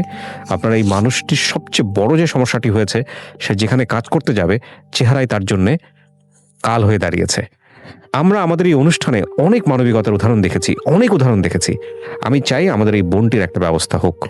যিনি করতে পারবেন তার জন্য আমার অফুরন্ত দোয়া থাকবে। আমি নাম্বারটি ওপেন করে দিচ্ছি, বাট আপনাদের কাছে বিনীত রিকোয়েস্ট হচ্ছে, মানুষের পরিচয় দিয়েন, অ্যাটলিস্ট অমানুষের পরিচয় দিয়েন না, সাহায্য যদি করতে না পারেন। যদি এই বোনটির একটা কর্মসংস্থান হয়ে যায় বা একটা স্বাভাবিক জীবনে সে যেতে পারে, সেটা নিঃসন্দেহে অনেক বড় পাওয়া হবে। এবং একই সাথে যারা কিছুই করতে পারবে না, দোয়া করবেন ওর জন্যে। এবং যদি শেখার কোনো কিছু থাকে তাহলে অবশ্যই বলবো যে পায়ের নিচে মাটি শক্ত না করে কোনোভাবেই এমন কোনো সম্পর্কে জড়ানো উচিত না, বা কাউকে ইন্সপায়ারও করা উচিত না যে যাতে করে তার জীবনটা দুর্বিষহ হতে পারে। আমি শেষ একটা প্রশ্ন করব, তারপরে হলো আপনাকে আমি আপনার যোগাযোগ নাম্বারটা এখানে দিতে বলবো, যে নাম্বারে যদি কেউ সাহায্য করতে চায় সে যেন যোগাযোগ করতে পারে, এবং সেটা আপনি স্বেচ্ছায় করছেন, সমস্ত কিছু জেনে শুনে করছেন। আপনি আমাকে বলেন, আপনার তো 2 কাঠা জমি আছে, আপনি চাইলে ওটা বিক্রি করে দিয়ে তো একটা কিছু করতে পারতেন, কেন করেননি? ভাইয়া ওটা এমন ভাবে যারা আমাকে দিচ্ছে আমি বিক্রি করতে পারবো না। এভাবে দেওয়া আছে? হ্যাঁ, এভাবে দেওয়া আছে। নাহলে তো আমি ওইটা বিক্রি করলে আপনার 3 লাখ করে 12 লাখ করে কাঠা হইলে আমি 2 কাঠা বিক্রি করলে হয়তো নিচের পক্ষে 4 লাখ বা 5 লাখ টাকা হয়তো বা পাবো, কিন্তু এটা এমন ভাবে তারা দিচ্ছে আমি বিক্রি করতে পারবো না। আচ্ছা, আমি নাম্বারটি দেওয়ার আগে আপনাকে আবারও সতর্ক করছি, এই নাম্বারটি দেওয়ার ফলে কোনো লিসনারের সঙ্গে, কোনো ভিউয়ার্সের সঙ্গে যে কোনো ধরনের ব্যক্তিগত সম্পর্কে জড়ানো, যে কোনো ধরনের নেগেটিভ কোনো কিছু তৈরি হওয়া, বা কোনো ধরনের কোনো কিছু যেটা আপনার জীবনের জন্য দুর্বিষহ হতে পারে, সেটার দায়িত্ব সম্পূর্ণই আপনার। এ বিষয়ে ঢাকা FM বা আমি RJ কিবরিয়া কোনো ধরনের দায় নিব না। এটা জেনে শুনে আপনি নাম্বারটা দিচ্ছেন। কার সঙ্গে আপনি কথা বলবেন, কার সঙ্গে আপনি সম্পর্কে জড়াবেন, কার সঙ্গে আপনার কি হবে না হবে, সমস্ত কিছু আপনার। এখানে আমাদের কোনো দায় নেই। আপনি কি বুঝতে পেরেছেন আমার কথাটা? হ্যাঁ, সেটা বুঝতে পারছি। জেনে শুনে আপনি দিচ্ছেন। আপনার যদি ভালো হয় সেটাও আপনার, যদি মন্দ হয় সেটাও আপনার। ঠিক আছে? আমি এখানে সবার কাছে শুধু একটা কথাই বলবো, আমার জীবনে প্রথমে যেটা হয়েছে আমার বাবা আমার ভুলের কারণে, অভাবের কারণে আমার বাবা আমাকে বিয়ে দিচ্ছে। রাইট। এটা হয়েছে আমার তরফ থেকে কথা। আমার মতো জেসমিন যারা সবার ঘরে জন্ম হয়েছে, যারা গরিব ফ্যামিলি, বিশেষ করে এদের বাবা মা যদি রিক্সাও চালায় ভাত খাওয়া সন্তানকে যেন অল্প বয়সে বিয়ে না দেয়, এটা থাকবে। আর এখান থেকে আমি কি পাবো আমি সেটা জানি না, চেয়ারের কারণে একটা বড় লোকের ঘরে দিয়ে দেয়, এটাও যেন না করে। কিন্তু আমার মতো এরকম সুন্দর হলে বা একটু কিছু হলে চেহারার জন্য আহামরি বড় লোকের লোক যাতে না করে একটা গরিবের ঘরে বিয়ে দেয়, যে রিক্সা চালায় গামছায় ভরে ভাত আনবে, চাল আনবে, সেটা রান্না করে খাবে। এক্স্যাক্টলি। শুধু গরিবের মেয়ে বলে ভালো থাকবো বলে আমার বাবা মা ভালো দেখে বিয়ে দিয়েছিল। ওই বিয়েটাই আমার জীবনের অভিশাপ। আর আমি আমার জায়গা থেকে বলবো, যারা একটু কোনো কিছু কারোর মাধ্যমে সাহায্য পাওয়ার পরে অন্য কাউকে বিশ্বাস করে ভালোবেসে কারোর কাছে যেন না যায়। ফোন নাম্বারটা বলেন, আপনার কোনো ফোন নাম্বার আছে যেটা আপনার সঙ্গে কথা বলা যায়? নাম্বারগুলো হয়েছে আমার। জি বলেন। এটা কি আপনার নামে রেজিস্ট্রেশন করা আছে ফোন নাম্বারগুলো? আমরা কিন্তু চেক করিনি। হ্যাঁ বলেন। আমার নামে বলেন। 01945887880। আচ্ছা, আরেকটা আরেকটা হয়েছে 013007338 আচ্ছা। আপনি যে দুটো নাম্বার দিলেন, এই দুটো নাম্বারে কি বিকাশ করা আছে বা নগদ করা আছে? আচ্ছা, প্রিয় দর্শক এবং শ্রোতা, আমি বারবারই আপনাদেরকে বলি, এই দুটো নাম্বার আসলে ওর যতটা আর্থিক সাহায্য দরকার তার চেয়ে বেশি দরকার ওর একটা কর্মসংস্থানের, তার চেয়ে বেশি দরকার ওর সন্তানের সিকিউরিটি। আমি ইন্সপায়ার করব যে ওর অন্তত এই জায়গাটা আপনারা এনশিওর করেন। আপনারা খেয়াল রাখবেন যে এই গল্পটা আসলে মানুষ বলে যে কাঙ্ক্ষিতভাবে চেহারা চায়। আমি বহুবার ওকে 1 বছর 1.5 বছর এখানে নিয়ে আসছি, ও আমাকে ঘুরে ফিরে একটা কথাই বলছে, ভাইয়া মানুষের সৌন্দর্য নাকি মানুষের জন্য পজিটিভ, আমার জন্য সৌন্দর্যটাই অনেক বেশি নেগেটিভ হয়ে গেছে। তো সেই জায়গাটা থেকে চলেন, ওর জন্য আমরা যদি পারি ওর একটা কাজের ব্যবস্থা করি, ওর একটা কর্মসংস্থানের ব্যবস্থা করি, এবং যে যেভাবে পারেন ওর পাশে দাঁড়ান। আমরা চাই ওর সন্তানের একটা ভবিষ্যৎ হোক। আমি আমার জায়গা থেকে আপনার গল্পটা 1.5 বছর ধরে আপনাকে ঘুরিয়ে প্রত্যেকবারই আপনাকে আমি ইন্সপায়ার করেছি গল্পটা না বলার জন্য। আমি কি ঠিক বলেছি? হ্যাঁ, আপনি আমাকে অনেকবার না ফিরাই দিছি। আর আমি বারবারই আপনাকে সেই কারণে আসছি, আমার চলার মতো কোনো পথ নেই। আর আমি কোথা থেকে আমি আপনার গল্পটা এই জন্যই প্রচার করলাম যাতে করে এই গল্পের শিক্ষণীয় বিষয়গুলো নিতে পারে। কারণ আমি জানি গ্রামের মানুষ থেকে শুরু করে সবাই আমার এই অনুষ্ঠানগুলো দেখে, সব শ্রেণীর মানুষগুলো দেখে। আপনি যে কথাগুলো লাস্টে বলছেন না, যে সামর্থ্য যতটুকু অতটুকুই যাওয়া উচিত, এটাই হচ্ছে এই গল্পের সবচেয়ে বড়। দেওয়া ভালো, কিন্তু গরিবের কাছেই যেন যায় সম্পর্কের জায়গা থেকে। কোনো বড় লোকের কাছে, আর একটা মেয়ে যদি কম শিক্ষিত হয় তাকে কম শিক্ষিত ছেলের কাছেই বিয়ে দেওয়া ভালো। কোনো শিক্ষিত ছেলের কাছে দিবে সে খোঁটা দিবে। হাতে গোনা কয়েকজন টাকা যে আল্লাহ দুনিয়ায় ভালো থাকে, যেমন যাদের মধ্যে যারা আমাকে হেল্প করছে তারা ভালো ছিল, বা আমি কাউকে বিশ্বাস করে গেছি এটা আমার ভুল ছিল, বা আমি যেখানে কাজ করতে যাই কেউ আমাকে কাজে নেয় না, কাজের আগে বলে কি তোমাকে কি কাজে নিব, দেখা গেছে আমার স্বামী বা আমার ছেলে তোমার সাথে, তখন আমার মুখ থেকে কাজ করতে হচ্ছে। আমি সর্বক্ষণ এইভাবে ঢেকে কাজ করি আর বাচ্চাটাকে কোলে নিয়ে। এমনও দিন যায় আমার ছেলেটা যখন ছোট, আপনি দেখছেন আমি যখন আপনার এখানে আসছিলাম, আমি এক বাসাতে কাজ করে ভিজা শরীর নিয়ে আপনার কাছে আসছিলাম, শুধু বোরখাটা গায়ে দিয়ে। আমার বাচ্চাকে একটা তসবি দিছিলেন, আমার ছেলেটা তসবি নিয়ে গেছিল। আচ্ছা, আমার বাচ্চাটাকে রেখে আমি যখন কাপড় ধুই, আমার ছেলেটা আমার সাথে যে বাথরুমে বসে কাপড় ধোয়। প্রিয় শ্রোতা এবং দর্শক, এই ঠান্ডার কাজের জন্য আমার বাচ্চাটা মেডিকেলে ভর্তি ছিল। একবার আমি দোকান থেকে 2 টাকা 5 টাকা তুলে আমার বাচ্চাটাকে চিকিৎসা করছি। আমি জানি আপনি গল্পগুলো আমাকে বলেছেন। আমি তো বললাম এখানে যে আপনার গল্পের যে উপাখ্যান সেটা যদি আমি ঘন্টার পর ঘন্টা মানুষকে শোনাই। আমার এই নুসপাপ দুধের শিশু বাচ্চা নিয়ে আমি ফাঁসিতে যখন মরতে গেছিলাম, আমার ছেলেটা বাথরুম করে দিছিল। আর সেদিন থেকে আমি ওয়াদা করছি, আমার যদি কোনোদিন কারো কাছে ভিক্ষার থাল নিয়েও দাঁড়াইতে হয়, আমি আমার ছেলের জন্য আমি মানুষের দরজায় ভিক্ষা থাল নিয়ে দাঁড়াবো, কিন্তু আল্লাহ পাক যেন কোনো কারণে আমার এই রশিটাকে ছিঁড়া দেয়। তখন আমি অনেক কষ্ট, আমার পার নিচে যে টুলটা ছিল সেটাও পড়ে গেছিলো। আর মৃত্যু যে কত ভয়ানক হয় আমি সেই দিন দেখছি। এর আগের কথা আমার মনে নেই, কিন্তু চোখের সামনে আমার অতটুকু 6 মাসের বাচ্চা পায়খানা করে দিছিল। কি করছিলেন আপনি? ওরও ঝুলাই ফেলছিলেন একসাথে একই রশিতে, যদি না দিতাম সেদিন 2 দিনই মারা যেত। জানতে চাই না। প্রিয় দর্শক এবং শ্রোতা, আমি শেষ করছি। ভালো কিছু হোক, এই অনুষ্ঠানের অনেক বড় শক্তি আছে, অনেক ভালো কিছু, অনেক ভালো। আপনি হাতের কাজ জানেন? হ্যাঁ। কি ধরনের হাতের কাজ জানেন? আমি সেলাইয়ের কাজ জানি, কাঠচুপড়ির কাজ জানি, কিন্তু আমার কোনো সামর্থ্য নেই। আমি একটা মেশিনও কিনতে পারি না।